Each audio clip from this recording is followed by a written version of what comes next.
Assalamualaikum, hari ini saya akan unbox satu buah smartphone, tentunya brand dari Tiongkok. Ini beli di banggood.com. Saya belikan buat yang titip beli kemarin, namanya Kang Dede dari Tasik. Halo Kang Dede, nih handphonenya masuk YouTube. Baik-baiknya dijaga nanti handphonenya kalau nyampe. Ini yang titip beli kebetulan mengizinkan saya untuk unbox dulu, sekalian untuk ngecek kondisi handphonenya, berfungsi semua atau enggak. Belinya di banggood.com, link pembelian saya sertakan di deskripsi. Spesifikasi saya munculkan di layar ini, kalau mau tahu spesifikasi lengkapnya seperti apa. Oke, kalau udah cukup kita langsung lihat aja isi dari kotaknya. Nampaknya dapat softcase, ya dapat softcase. Dapat anti gores juga nih. Tapi kita sampingkan dulu, kita lihat lagi isinya ada apa saja. Ya standar banget. Dapat kepala charger, buset. Ini SIM trajektornya dimasukin ke lubang USB-nya, gimana kalau terjadi sesuatu. Oke, ini kepala chargernya, kita lihat outputnya. Ya, 5 volt 1 ampere kepala chargernya. SIM trajektor, kemudian ada dua buah kitab. Yang satu kartu garansinya, yang satu lagi quick guide dari Oukitel U15s Pro ini. Ini kabelnya masih micro USB, kabel datanya metal yang pasti, tapi ini bawahnya plastik nih sama atasnya. Kemudian kameranya 13 megapiksel di belakang, interpolasi dengan software 16 megapiksel saya baca. Ada single LED flash, ada fingerprint sensor di sini, bentuknya rounded rectangle. Ini bentuk yang paling favorit buat saya sih, nggak bulat tapi lebih agak kotak, itu lebih enak aja masuk jarinya di sana. Kemudian kita bisa lihat dari gambar SIM tray-nya hybrid. Yuk, betul. Hybrid, jadi nano SIM, 2 nano SIM atau 1 nano SIM dan micro SD. Di sini ada garis warna chrome. Ini goldnya kayak rada-rada ini ya, kayak rose gold. Kemudian kita lihat pinggirannya, ada chamfered metal nih. Tapi chamfered metalnya nggak seluruhnya, jadi cuma di bagian yang metalnya doang, betul. Dan di bagian yang plastik, ya jelas lah namanya juga metal ya. Yang plastik nggak dibikin kayak chamfered metal, jadi dibikin biasa aja. Jadi kelihatannya rada nggak nyambung desainnya, tapi ya lumayan. Ya, kemudian tombol power ada di bawah film rocker, solid terasanya di jari ketika ditekan, walaupun tidak terlalu menonjol tombolnya. Kemudian, ternyata ya sudah dipasang anti gores. Karena ini pinggirannya sudah 2,5D tuh, melengkung-melengkung kelihatan. Jadi anti goresnya memang nggak penuh banget sampai ke pinggir. Di sisi depan ada kamera. Ini kayaknya 2 megapiksel doang kalau saya baca. Tapi kalau diinterpolasi pakai software jadi 5 megapiksel, yang mana nggak akan bagus sih diinterpolasi. Biarkan saja apa adanya. Jadi memang ini bukan handphone buat selfie. Kemudian di sini ada sensor proximity sama ambience ya. Di sini ada earpiece, layarnya 5,5 inci diagonalnya. Resolve-nya hanya HD, tapi ini udah layar dari Sharp. Kemudian baterainya smartphone ini 3000 mAh. Di sisi atas ada port untuk jack audio 3,5 mm. Tidak ada noise cancellation microphone, tidak saya temukan. Sementara mikrofon utama kemungkinan di sisi bawah. Oh, di sini. Di sini kok ada lubang ya? Ini mikrofon berarti. Speakernya stereo, kiri kanan. Ini mikrofonnya kepisah. Perlu dites. Nanti speakernya nyala dua-duanya atau enggak. Yuk kita nyalakan. Ini nggak akan saya review lengkap ya, karena titipan orang. Jadi habis ini di unbox, mau saya kirim ke Tasik. Oke, sudah masuk. Ini tampilannya khas dari Android Vanilla. Semoga memang tidak ada custom UI apa-apa. Oke, sudah masuk ke home screen-nya. Langsung dapat update OTA nih. 34 MB doang, kayaknya bug fix doang. Kita skip dulu. Kemudian walaupun tadi tampilannya stok Android banget, tapi ternyata ada customize-nya juga. Kita nggak menemukan application drawer di sini.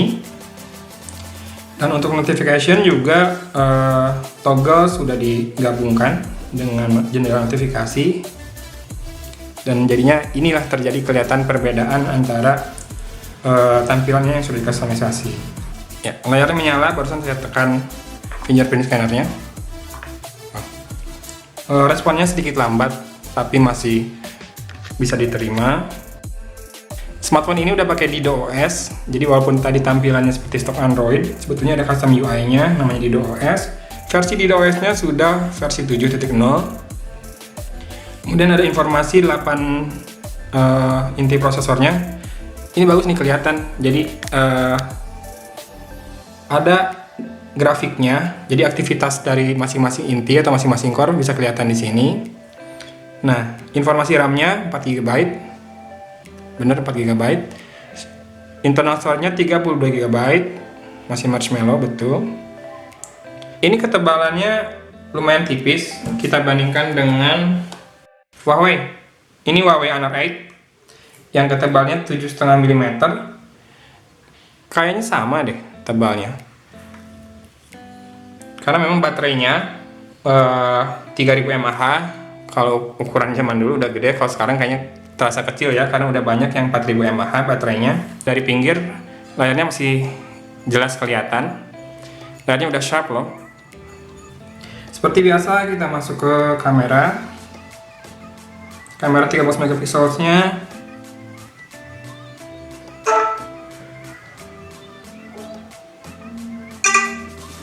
Ya, autofocusnya kalau yang dekat butuh waktu sedikit lebih lama. Kemudian mode kameranya ada video biasa, foto, beauty, dan panorama. Ya standar aja sih fiturnya. Ini dia kamera depannya. Kita beauty-nya turun aja habis kok dari level 0, menengah, dan level kelas berat. Hasilnya nggak terlalu kentara beautification-nya.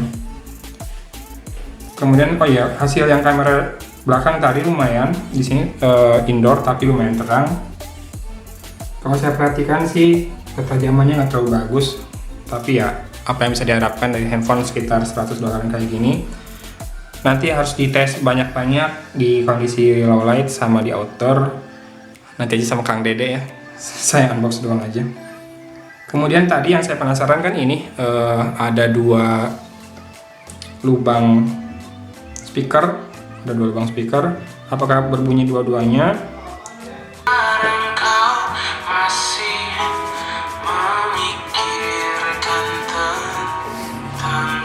Oke. Jadi walaupun lubang mikrofonnya terpisah dan ada 2 set speaker grill di sini, ternyata yang beneran bunyi tetap yang ini nggak ada. Soalnya barusan dibuka tutup, cuma ini yang ada efeknya. Oke, kita ambil kesimpulan aja dari hands-on dan unboxing hari ini. Untuk harga 1,6 jutaan atau 1,7 jutaan lumayan worth it. Dapat RAM 4 GB, prosesor MediaTek 6750, itu sama dengan yang digunakan di Meizu M5 dan juga di Oppo F1S ya, Oppo F1S ya. Iya kalau nggak salah.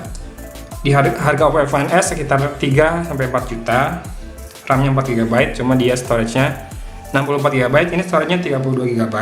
Ya bukan maksud dibandingin, beda lah pasti kualitas dan lain-lainnya, cuma buat yang ngejar spesifikasi doang, ini bisa dipertimbangkan, tipis lah gitu. Baterainya 3000 mAh, sama juga dengan Meizu M5. Cuma memang ini bisa dibilang garansinya hampir nggak ada. Walaupun Banggood biasanya atau e-commerce Cina tuh biasanya mau ganti kalau ada kerusakan. Tapi seberapa lama saya nggak tahu. Kalau di awal-awal baru terima pasti mereka bisa ganti, refund atau resend, dikirim ulang. Sudah dapat softcase, dapat screen protector, worth it lah untuk harga segitu. Cuma kalau bagus banget atau enggaknya saya nggak bisa simpulkan di sini karena baru pegang sebentar doang. Ya sudah, kita akhiri unbox hari ini. Jangan lupa di subscribe, di like videonya, nyalakan lonceng notifikasinya biar nanti video terbaru, ada 1 smartphone lokal loh, bisa kamu tonton, gak ketinggalan. Oke. Dari Kota Bandung, saya pamit undur diri. Wassalamualaikum warahmatullahi wabarakatuh.